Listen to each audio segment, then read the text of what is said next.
Qadim zamonlarda Basra shahrida bir solih, ibodatga berilib yashagan zohid bor edi.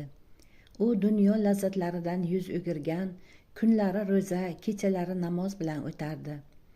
Lekin yillar o'tib tanasi zaiflashdi, kasallik uni to'shakka mahkam bog'ladi.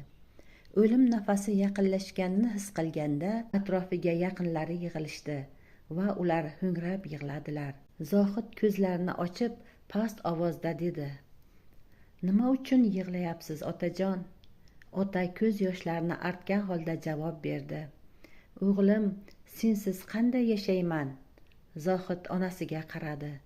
"Onajon, sizchi nima uchun yig'layapsiz?"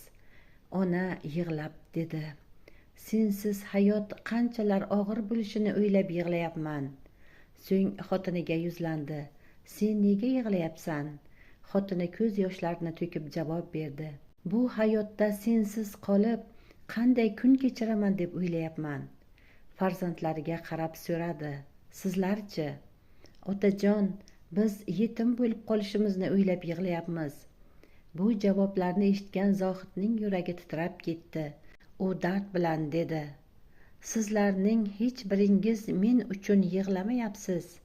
Har kim o'z dardi, o'z qo'rquvi uchun yig'layapti. Ichingizda uning safari uzoq deb yig'lagan bormi? U uchun tayyorgarlik oz deb yig'lagan bormi? U tor qabrga kiradi deb yig'lagan bormi? U Robbisining huzurida javob beradi deb yig'lagan bormi?" Uning so'zlari toshdek qalblarga tushdi. Hech kim javob bera olmadi. U shunday dedi-yu ko'zlarini yumdi. Uning joni tanasini tark etgan edi.